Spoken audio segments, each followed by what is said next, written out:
Okay, it is a windy afternoon, and we are here in the Kalinago territory with Claudius Sanford, prominent farmer, well known, highly respected. Claudius, as you know, this is an interview about the Kalinago farmers and basically the resilience of the Kalinago people. Specifically considering the climatic disasters we've been having, but time and time again we see the Kalinago people rise above that and really make a name for themselves, you know, in Dominica in terms of being food suppliers for the Dominican people. My first question to you would be, what has life been like as a farmer? Considering the most recent storm we had, or Hurricane Maria, Category 5, that wiped out everything. Every farm, every house was unroofed. I mean, what has happened since then? All right, well, I can say I've seen better days in farming. I was raised in a farming family. That's what really sent me to high school back in the late 80s, early 90s. And I've seen better days, you know, where farmers had a secure market. Although we had a monocrop system of the bananas and somewhat the coconut back then. But a secure market really had a sustainable income for farmers. And they did much better back in those days. But since the privatization of the banana industry, life has become very challenging for farmers. And that since then, not much effort has been placed into creating a supply chain, you know, management system for farming in Dominica.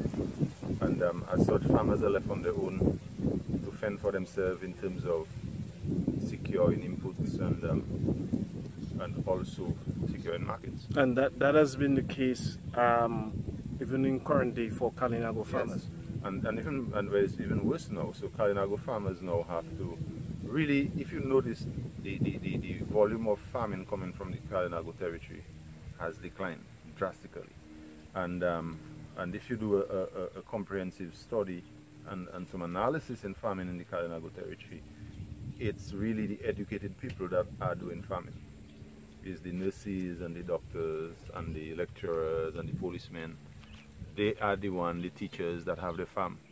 The people who doesn't have full-time employment, which you would expect back in the days, would automatically fall into the farming sector.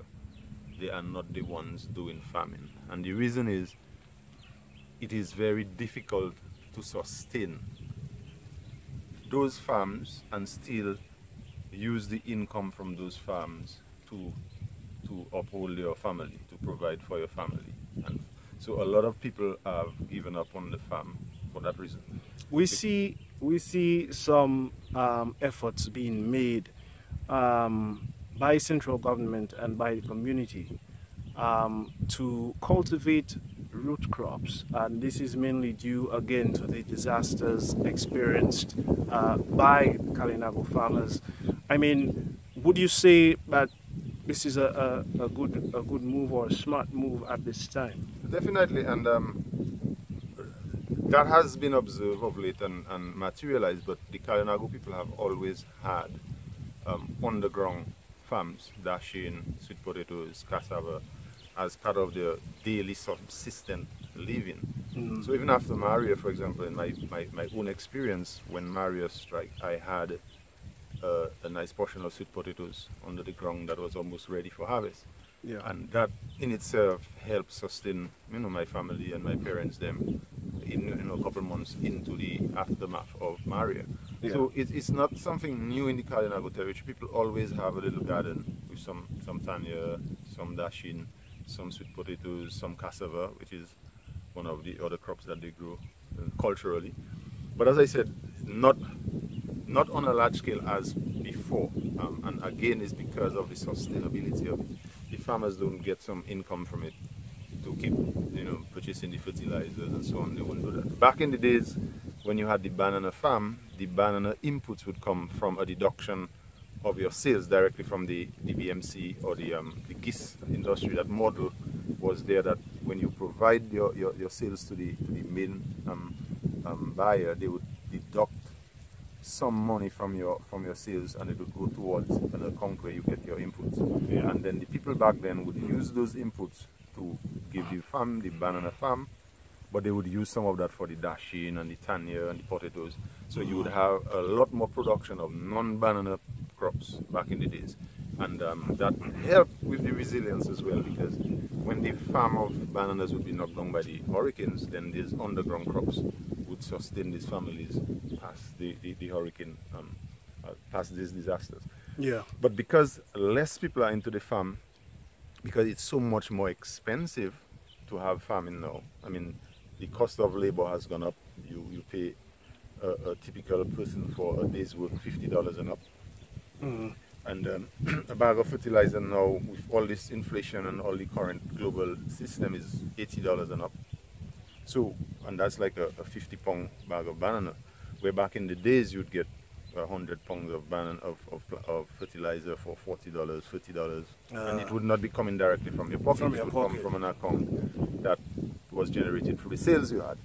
So yeah, it's very difficult now for farmers to maintain farm, and that is why I told you, if you do a survey now, somebody have to research, you will see a lot of the full employed people are those doing farming. Like myself, I'm a lecturer at the college, yeah, but I use some of my salary to pay some guys to help me on the farm when I don't have the time, and when I have the time, I put in the maximum amount that I can. So the earnings I get from the farm not necessarily always covers the expenses, but it helps save some money, because I am able to sustain my food supply, yeah, and also exchange food, sometimes go to the market and make some sales and help, sustain. The oxters will take some of what they want, like maybe some of the dashing, the plantain, and some of the tenures. But then that too is not very consistent, because it's again based on the market forces, and sometimes the markets are flooded with one crop, because there's no coordination again between the Ministry of Agriculture and the Oxford Association in terms of trying to get some balance between the supply and demand in the markets that we have. So there's a need for improvement and definitely there's a need for data collection, most definitely, and in these days and age of technology, I don't see why we have not accomplished that in the agriculture sector. I believe these guys are very lazy in the Ministry of Agriculture, because by now they should have the technologies available. They should have a very good database to know exactly what is in production, what is planted, when it will be available, and have that coordinated relationship with the Oxford Association through some well-established, again, logistical supply chain management, that they can meet the market demands and help sustain the price, that farmers can get something that is, reasonable for their efforts, And I say that without any apology. It's something I've been in. I am an economist. I've seen the possibility of this. But then we have a public service that is really overloaded with labor, human labor, and not necessarily competent human labor that looking to do things differently. There is just this incremental change in the public service that is not helping, and I believe there is need for restructuring in agriculture, restructuring in the whole manner in which the public service is managed, so that we can see greater outcomes in agriculture and the other sectors. In terms of, because you are an economist as well, an economic consultant, in terms of the statistics that you have access to, do you think that the focus on root crop cultivation is helping fiscal incentives currently? It is necessary. As to whether it is sufficient is another question, but it is necessary at this point, because we've seen the experiences we have of Maria and Erica in a matter of a 3-year period, right? And we see in the volatility that exists around the world. Take, for example, currently with the war in Ukraine. We have no idea what is going to be the outcome of this, right? But we know for sure the effects are real. Gas prices has skyrocketed. There's going to be food shortages. There's going to be further compounded food shortages because of the manner and the nature of which we do agriculture. We're going into this more mechanized, modernized way of agriculture. We're depleting soil nutrients and the natural biodiversity of our soils, and eventually the production will fall.